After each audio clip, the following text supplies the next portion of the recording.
Cette semaine à l'émission, on cuisine le beurre d'érable de l'Érablière Varin à Oka avec un chef traiteur à domicile de Sainte-Thérèse. Bonne émission!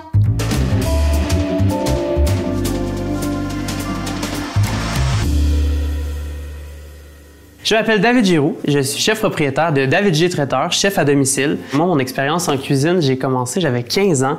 J'étais plongeur dans un petit restaurant italien. Puis directement après le secondaire, je suis allé faire mon DEP en cuisine, ensuite mon ASP en cuisine. Ensuite, je suis allé travailler 3 ans en France, dans le sud de la France. Je suis revenu juste avant la COVID, puis juste au début de la COVID, j'ai parti David G Traiteur et depuis, j'ai jamais arrêté.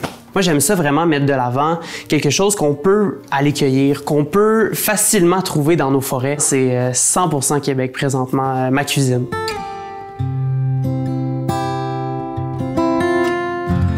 Nous sommes à l'Érablière Verger-Varin à Oka. Geneviève, tu étais avant hygiéniste dentaire et tu as repris l'entreprise familiale, 4e génération. Qu'est-ce qui t'a amené à faire cette transition-là? J'ai toujours quand même participé dans les marchés publics. Je me suis toujours quand même investie plus au niveau de la vente, même tout au long de mon écartade dans le domaine dentaire. Mais quand mes parents m'ont proposé de me joindre à eux, j'étais rendue là, j'avais besoin de nouveaux défis. Je savais que ça allait être un gros défi, mais jamais aussi gros que celui-là.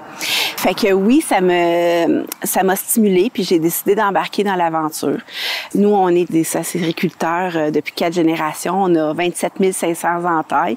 On fait un sirop d'érable depuis 2017 qui est biologique et maintenant, depuis 2020, carboneutre. Donc, 0 émission de gaz à effet de serre dans l'atmosphère. Ça a été comme une transition importante. Mon père avait déjà initié l'électrification de toutes les stations de pompage dans le bois et tout ça. Fait que ça l'a facilité la transition, mais c'est quelque chose qu'on est quand même assez fiers. Il y a de quoi être fier parce que votre sirop d'érable est quand même d'une qualité extraordinaire. Puis, tous les produits, en fait, dérivés de ton sirop d'érable, il est franchement délicieux. Vous n'avez pas gagné des prix, vous avez eu des mentions par rapport à votre sirop d'érable? Oui, mes parents, dans le passé, ont eu des mentions de maître sucrier parce que, bon, à l'époque, ils se faisaient des concours de dégustation, un peu comme maintenant, ça reprend tranquillement. Fait que oui, ils sont classés premiers en 2002, je crois, ou 2001, mais plusieurs fois auparavant pour certains produits, dont le beurre d'érable, qui est notre produit vedette. Et dis-moi, est-ce qu'on peut faire un peu une liste exhaustive de tous les petits fruits qu'on retrouve aussi chez toi? Mes parents étaient producteurs de framboises. Moi, j'ai amené la framboise hors sol qu'on fait sous tunnel. C'est une tulamine qui a un goût vraiment puis un parfum exceptionnel. Je fais aussi maintenant des bleuets et du raisin de table, du petit raisin rosé Somerset très sucré. On a aussi 3 vignobles avec des variétés de raisins différents pour du raisin de cuve qu'on appelle, mais c'est des petits changements qu'on a fait. Là. On plante des nouvelles variétés de fruits à chaque année. Des fois, c'est expérimental, on va voir. Ça prend toujours quelques années avant de voir si c'est une réussite. Quelqu'un qui veut se procurer vos produits, outre que la boutique, où est-ce qu'on peut trouver autant les petits fruits que les produits d'érable? Bien, l'été, c'est facile. On peut se présenter directement à la ferme. Idéalement, je vous recommande toujours de nous téléphoner parce que ça ne veut pas dire que tout est disponible à chaque jour. Sinon, on est dans les marchés publics, comme Marché public Saint-Eustache, du Vieux-Saint-Eustache ou encore à Val-David les samedis. Vous allez avoir les fruits du moment, que ce soit fraises, framboises, bleuets, pommes, poires, prunes, raisins. Et c'est sûr qu'on a aussi tout le temps l'éventail complet de produits d'érable disponible. Qui est très important parce que vous êtes au prime abord acériculteur. Oui, c'est vraiment notre production première, là, la sériculture. Là. Nous, on se plaît à dire qu'on transforme l'érable à l'année. Ça veut dire que c'est toujours frais. Quand vous achetez un beurre d'érable chez nous, il a été fait dans la semaine. On a quand même un bon volume de gens qui viennent se procurer nos produits, fait que ça nous permet de le transformer. C'est pas seulement au mois de mars-avril. C'est ça, c'est pas qu'à la saison des sucres. Non. On peut s'en procurer à l'année longue. Exactement. Et Geneviève, dis-moi, qu'est-ce que tu offres au chef? Cette fois-ci, on va y aller avec un beurre d'érable biologique fait à partir d'un sirop de première qualité, là, qui est quand même assez fin en bouche. Fait que, je pense que il devrait pouvoir faire assez de magie avec ça. Geneviève, merci beaucoup. Ça fait plaisir.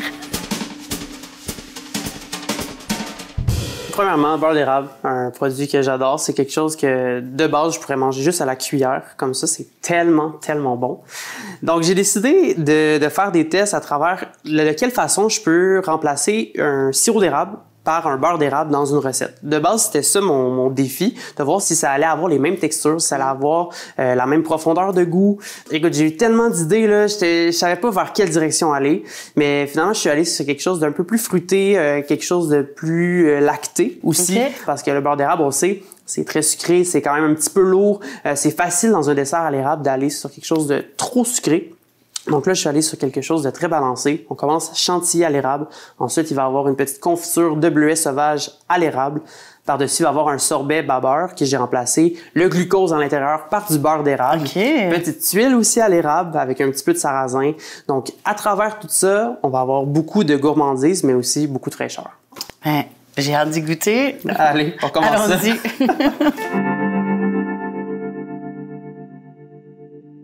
On va commencer avec la chantilly au beurre d'érable, qui est vraiment la base du dessert. OK. On va prendre notre beurre d'érable. On va en mettre un 150 grammes dans notre casserole, qu'on va ensuite faire chauffer. Moi, je dis à 120 degrés, mais on peut quand même le faire à l'œil. On veut une belle ébullition. Puis le but de le faire chauffer, c'est en fait qu'on va retirer un peu l'humidité à l'intérieur pour avoir ensuite une chantilly qui est beaucoup plus stable, qui aura plus d'eau dedans. Donc, on va commencer avec un 150. Est-ce que tu mesures tous tes ingrédients? En pâtisserie, oui, ça va être très important parce que c'est vraiment ça qui fait que la recette marche. C'est sûr qu'on ne veut pas le mettre à feu trop fort tout de suite parce que c'est quand même du sucre, là, on ne veut pas que ça brûle. Ensuite, on va repasser ici, on va se peser un 500 de crème. Donc, on va faire chauffer, elle aussi. Si on la verse à froid à l'intérieur, ça va vraiment faire une petite explosion. Là, on veut vraiment, ça va faire le choc des températures, en fait. Fait que là, on veut que ça soit chaud pour mettre dans notre liquide. En même temps, ici, on va pouvoir partir notre appareil à tuile pour faire notre petite tuile à l'érable pour mettre sur le top du dessert. Donc, ceci, ça va être facile. Ça va être un temps pour temps. Okay. Quand on dit un temps pour temps, c'est toujours la même quantité d'ingrédients. Donc, pour tous les ingrédients. Donc, on va avoir du sucre, du beurre, de la farine, bien sûr, du beurre d'érable. On pourrait remplacer du beurre d'érable par du miel, du sirop d'érable. Mais dans cette recette-là, j'aime bien le beurre d'érable parce que ça a vraiment un goût très prononcé. Puis, ça rajoute aussi une belle petite matière grasse qui fait que la tuile, la texture est parfaite. On n'a pas le réflexe de cuisiner avec du beurre d'érable et de l'incorporer parce que, justement, comme toi et moi, on est habitué de le manger à la cuillère. Oui, oui. Je trouve ça vraiment intéressant que tu l'amènes à un autre niveau. C'est sûr que j'ai dû faire une petite recherche par rapport au beurre d'érable juste pour m'assurer vraiment que je peux l'utiliser de la même façon qu'un sirop d'érable. Mais tu sais, au final, du beurre d'érable, c'est un sirop d'érable qui a été fouetté très longuement pour avoir une texture très aérienne, très mousseuse puis assez dense. Au final, on peut l'utiliser vraiment presque de la même façon dans une recette. Première étape, moi, là, j'ai mis le 50 g de beurre, le 50 g de beurre d'érable, que là, j'ai juste faire chauffer au micro-ondes juste pour faire fondre le tout. J'y vais sur mon 50 g de sucre. Parfait. Un petit 50 g de farine. Est-ce que tu utilises une farine particulière? Celle-ci, c'est la farine vraiment classique, mais on pourrait très bien utiliser de la farine de sarrasin, de la farine de seigle, de la farine d'épeautre. Ça serait super. En fait, même ça apporterait vraiment un goût plus complexe. Mais cette fois-ci, j'avoue que pour mes tests, je me suis assuré que ça soit parfait, fait que j'ai utilisé juste la farine classique. Là. Tu vois, là, on est pas mal là. Tu sais, on a une ébullition quand même assez... Ça sent. Oh oui, c'est sûr que ça sent bon. Juste pour s'assurer que la crème elle soit vraiment bien prise, une fois qu'on va l'avoir fouettée, une feuille de gélatine pour le 500 grammes. Fait que pour la feuille de gélatine, dans un petit contenant, de l'eau froide, on laisse la réhydrater. Puis une fois qu'on va avoir incorporé notre crème à notre beurre d'érable, on va pouvoir ajouter la feuille de gélatine. OK.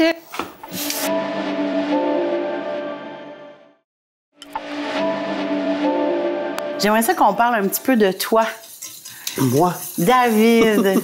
En fait, tu as fait l'émission Les Chefs. Oui, absolument. Tu as un parcours hyper intéressant parce que au secondaire, tu cherchais une activité parascolaire. Oui, exactement. Et c'est là où tout a commencé. Oui, ben c'est ça. Tu sais, moi, c'est que j'ai essayé le théâtre, j'ai essayé l'improvisation, j'ai essayé le sport.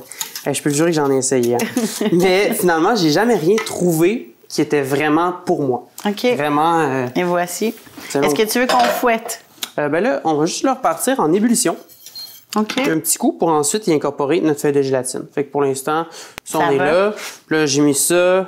Là, je rajoute mon beurre et mon beurre d'érable fondu. Les brigades culinaires de la table des chefs, pour moi, ça a été une vraie révélation. C'est vraiment notre chef formateur qui m'avait parlé que c'était possible d'aller à l'école pour ça.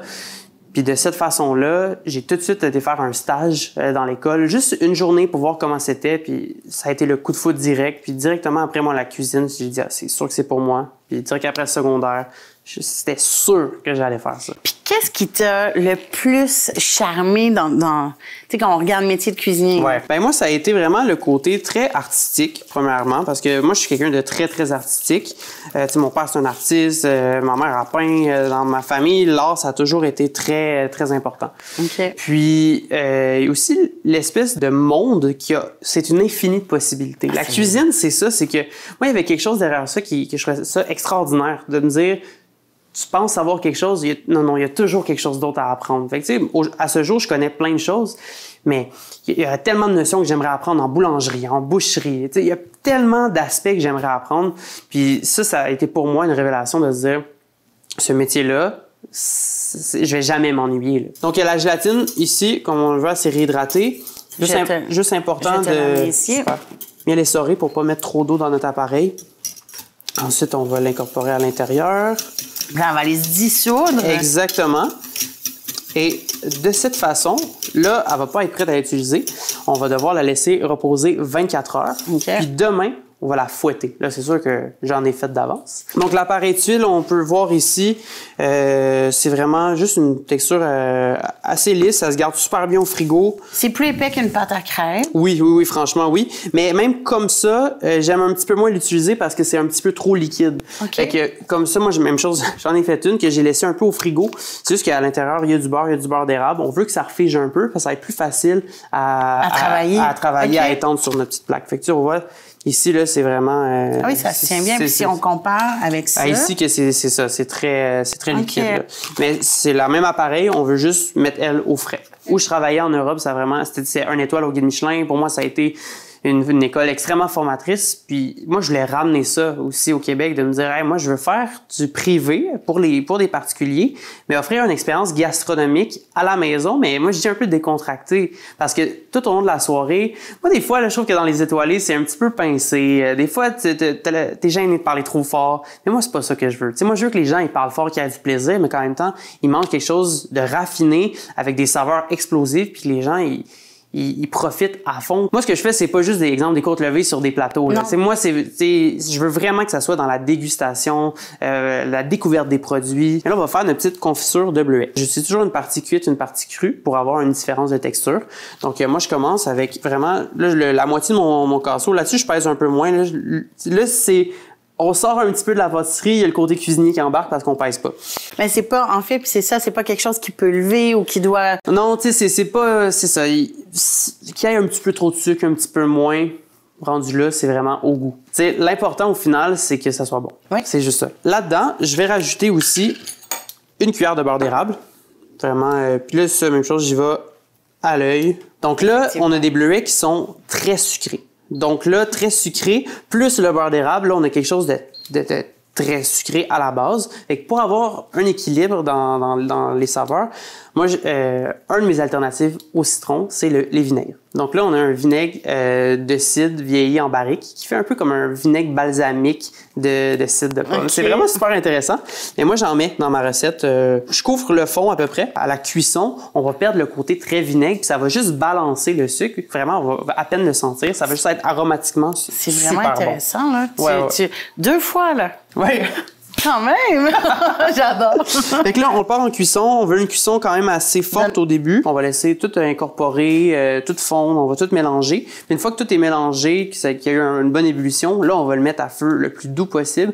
C'est là que je le laisse là, vraiment. Là, compoter. Ouais, je le laisse vraiment confiturer, oui, c'est ça. confire, 1 heure, 2 heures, à très, très, très, très basse température pour que justement il n'y ait presque plus d'eau puis que ça soit tout fondu, qu'on ait pas besoin de mettre un agent liant comme la gélatine ou de l'agar-agar ou peu importe ce qu'on pourrait y mettre. Le fruit, il fait par lui-même. Exactement, parce que ça affecte naturel. C'est ça quand on fait plus longuement. Fait que ça, on réserve aussi pour ajouter à la fin. Donc, on va passer sur à la prochaine étape de la tuile. Étape, absolument. J'ai déjà préparé, dans le thématique de l'érable, un petit stencil d'érable. Ce qui va faire en sorte qu'on va avoir vraiment une belle petite tuile pour mettre sur le dessus. Donc, franchement, si on n'en a pas, là, on peut juste plaquer doucement sur un papier silicone ou un papier parchemin notre appareil de tuile. Au four, 350, un genre de 5 à 7 minutes. Ce dessert-là, il peut être aussi fait... si on veut faire juste des tuiles pour accompagner une glace. Oui. Ou on veut juste faire la... Là, c'est vraiment un dessert à l'assiette, comme j'appelle. Un vrai dessert de cuisinier. Puis il faut pas trop la travailler non plus, hein? Ben, c'est parce qu'après, ça va reprendre un peu trop de chaleur, sinon. Mais tu sais, c'est pas la fin du monde parce que c'est pas un appareil à tuile qui va trop fondre non plus, qui va trop s'étendre au four. Ce qui fait que on peut un peu la travailler, effectivement, juste pas trop. Mais on peut s'amuser après à faire ce qu'on veut. Là, après, je vais juste lisser... C'est ce que j'allais dire. Le secret ici, c'est qu'il faut que ça soit lisse et que ça ait toujours la même épaisseur. Exactement. Si on veut. Parce que c'est juste au niveau de la cuisson. Si on a des bouts qui sont plus épais et d'autres plus minces, au niveau de la cuisson, ça va pas être uniforme. On va avoir des bouts qui vont être beaucoup plus rôtis puis d'autres qui vont pas être cuits. Puis à partir de là, on fait juste la retirer comme ça. Puis là, on a notre petit stencil de... Oh, c'est le souci d'idée. Mais c'est beau. Puis c'est ça, c'est ta signature. Oui, exact. C'est sûr que des genres de petits trucs comme ça, ça fait plaisir d'en faire, par exemple, pour la famille 5-6, mais c'est sûr que, mettons, moi, qu'il faut des fois j'en fasse une quarantaine, c'est un peu plus long, mais c'est, comme on dit, le souci du détail qui est super important. Fait qu'au petit détail, bon, là, j'utilise un petit pic à cocktail, là. Ouais. Là, c'est juste pour définir encore plus les pics de ma feuille. Comme ça, parce que, comme je disais, c'est pas une tuile qui s'étend beaucoup. Fait que ça fait en sorte que ça va garder ces petits détails-là pour avoir vraiment une belle tuile. Est-ce qu'on met au four? Là, moi, juste avant, je prends un petit peu de sarrasin torréfié. Moi, c'est vraiment... J'adore ça au niveau de la texture, au niveau du goût. C'est croquant. C'est bien croquant. Ça, c'est vraiment le fun, là. Partout où tu pourrais mettre des noix, moi, j'utilise ça. Puis aussi, au niveau des allergènes, moi, personnellement, j'aime bien utiliser ça dans ma cuisine parce que j'utilise très peu de noix. Oui. Quand je l'utilise, souvent, ça va être l'exemple des noix noyées, des noix du Québec. Mais encore là, c'est super difficile à trouver. Puis, j'aime bien utiliser des alternatives de graines comme ça. Le sarrasin torréfié, c'est... C'est magique. Les gens, souvent, ils le connaissent même pas. Puis quand ils goûtent ça, ils font... La texture, c'est extraordinaire. Le goût du sarrasin torréfié ne goûte pas comme les crèmes de sarrasin que plusieurs ont mangé étant petits. C'est vrai. Je me suis déjà fait dire, du sarrasin un peu réticent. Mais je suis comme, non, c'est vraiment, c'est pas comme une farine de sarrasin avec un goût très prononcé. Là, on est juste sur une belle texture avec un goût quand même assez doux. Comme là, je fais juste les hacher grossièrement pour en mettre sur la tuile. On va ensuite envoyer ça au four pour un minimum de 5 minutes, dépendamment du four, mais d'après moi, en général, c'est 6 minutes 30 exactement. Donc ça, c'est la crème qu'on a envoyée au préalable refroidir. Exactement, c'est notre c'est comme une chantilly au beurre d'érable. Et là, on va envoyer ça à fouetter. Puis, petite astuce de chef, on va vraiment fouetter doucement parce que on veut incorporer de l'air graduellement pour avoir une crème qui est beaucoup plus stable. Parce que si on l'envoie à fond tout de suite, ça se peut que ça devienne granuleux, puis que ça split, puis qu'on a beaucoup moins le contrôle aussi sur notre crème parce que tu sais, des fois on part ça, on fait un petit truc, puis là, poup, c'est trop monté, c'est fini, ça marche plus. Donc moi je la mets à vitesse moyenne à peu près. Comme ça, j'ai toujours un œil dessus. Peut-être à la fin, je vais pouvoir y donner un petit coup supplémentaire juste pour vraiment que ça soit bien ferme. Mais pour l'instant, on va le laisser monter. Ça peut prendre 5, 6, 7, 8 minutes facile. OK. Mais faut pas s'inquiéter. Comme on dit, il faut faire confiance au... Moi, j'ai trust the process, mais en français... il faut croire au processus. Croire au processus, c'est ça que je veux dire. Là, moi, je vais la réserver juste ici, comme ça, je vais pouvoir la réutiliser par la suite pour le dessert. Mais moi, je pourrais la prendre avec une de tes belles cuillères et disparaître. Ah oui, moi aussi, je pourrais disparaître avec. Allez, avec ça comme ça. Les tuiles, je pense qu'on est là. Je vais la laisser juste ici à reposer. Donc, je crois qu'on serait prêt à dresser. Ah oui, on fait l'assiette? Oh, on va faire l'assiette. Aujourd'hui, on vous présente un lieu où l'innovation alimentaire prend racine. La manufacture dans la MRC des Laurentides. C'est le seul incubateur spécialisé en transformation alimentaire dans la région. Et avec l'appui de l'Entente sectorielle de développement bioalimentaire, il accompagne présentement plusieurs entreprises locales à travers des cohortes de développement. Ces entreprises viennent des 4 coins des Laurentides avec des idées, des produits et des ambitions bien ancrées dans leur territoire. À la manufacture, elles bénéficient d'ateliers pratiques, de mentorat, d'un accompagnement personnalisé et d'une collaboration avec l'École hôtelière des Laurentides. Mais la manufacture, c'est bien plus qu'un lieu de formation. C'est un véritable tremplin pour les entreprises bioalimentaires de demain. Un espace où les saveurs locales prennent forme, gagnent en qualité et en visibilité. Ce projet favorise la croissance durable, la création d'emplois et la mise en marché de produits d'ici. C'est l'innovation au service du goût et de l'économie régionale. Donc, pour le dessert, on va avoir tous nos éléments. La chantilly à l'érable, la confiture que j'ai vraiment laissé confiturer très longtemps et ensuite j'ai rajouté les petits bleuets frais à l'intérieur que j'ai mélangés. Il va y avoir aussi un élément important de notre recette qui est le sorbet au bas beurre, qui va vraiment apporter un contraste de saveur parce que c'est pas trop sucré, c'est très lacté. Puis ça, c'est super simple à faire. C'est juste un sirop simple, même quantité de sucre et d'eau. Donc, mais moi, dans cette recette-là, j'ai pas utilisé de sucre, j'ai utilisé du beurre d'érable à la place. Puis ensuite, je vais utiliser du bas beurre. J'ai un petit élément qui est pour moi très important dans ma cuisine, c'est les herbes. Oui. Les herbes, c'est très important. Donc aujourd'hui, j'ai décidé d'utiliser du basilic thaï. Du basilic thaï, pour moi, ça va super bien avec l'érable parce que ça a un côté très floral qui s'harmonise naturellement bien avec l'érable et les bleuets. Donc je trouvais que d'office, ça marchait. Je vais juste l'aplatir un petit coup comme ceci. On peut mettre quand même une bonne quantité parce qu'on veut vraiment que le goût du bleuet soit quand même présent. Puis quand je disais plus tôt, là, c'est important d'avoir une belle balance. Comme des desserts à l'érable, c'est difficile des fois de faire quelque chose de balancé. C'est souvent trop sucré. Donc, c'est pour ça que j'ai utilisé de l'érable un petit peu dans chacune de mes préparations pour avoir un tout qui est sucré, mais avec des acides, avec de la fraîcheur, avec un côté plus lactique. Donc, c'est vraiment important de jouer là-dessus. Puis dans la texture, on a aussi dans le croustillant. Fait que, en plus, sur ça, moi, je vais rajouter un petit peu de sarrasin. OK. Je rajoute aussi un petit peu de sucre d'érable. Même chose pour un petit peu de texture, puis ça amplifie un petit peu le goût d'érable. Là, on va faire une quenelle de mon sorbet qu'on va mettre par-dessus. Un sorbet au bas beurre. Ouais, c'est cool, ça. Oh, mon Dieu, tu fais ça comme un pro. Elle glisse. Il va arrêter. Il va se fixer. Et sur le dessus, juste avant, je vais mettre mon petit basilic. Mon petit truc fancy de chef, là. Ça va amener vraiment une fraîcheur au plat. Puis, on va finir avec la tuile sur le dessus. Comme ça. Et voilà, petit dessert à l'assiette, tout autour de l'érable, super balancé, en fraîcheur, mais qui reste très gourmand, on va se le dire.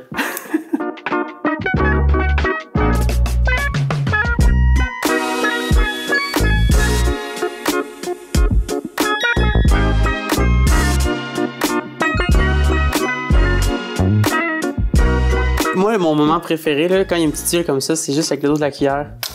C'est parfait. Je sais qu'on le défait au complet, mais on s'en fout, on le mange après. Allez, bonne dégustation. Mais merci. Donc, il faut vraiment prendre un petit peu de tout, là, avec une petite feuille et tout, là. Oh mon Dieu. Non, mais le bleuet, belle fraîcheur. Comme je dis, le petit basilic, on le sent pas sur le coup, mais c'est vraiment un arôme qui vient vraiment lier le tout. On a le froid, le crémeux, puis la petite tuile texturée, le sarrasin. Je pense que c'est un défi réussi quand même, hein? Écoute, c'est très réussi, c'est délicieux. Le maillage de saveur, la rondeur du dessert. C'est surtout pas trop sucré. Non. Moi, je pense que c'est vraiment quelque chose que j'aime faire dans mes desserts. C'est jamais de finir avec un... Tu sais, moi, je dis assommer les gens avec du sucre. Un punch de sucre. Non. Là, je pense que c'est bien balancé, mais on goûte bien l'érable. Tu sais, on le goûte, là, puis on le sent même, la texture. C'est très bien. Très, très, très bien. David. Ça se fait passer? Merci. Ça me fait plaisir. Derrière chaque recette, il y a un chef. mais aussi une belle façon de redonner à la communauté. Votez pour votre coup de cœur et grâce aux caisses Desjardins des Laurentides, 3 organismes de la région recevront 1 000 $ chacun. Pour voter, il suffit de scanner le code QR. Pour plus de détails, visitez tvbl.ca.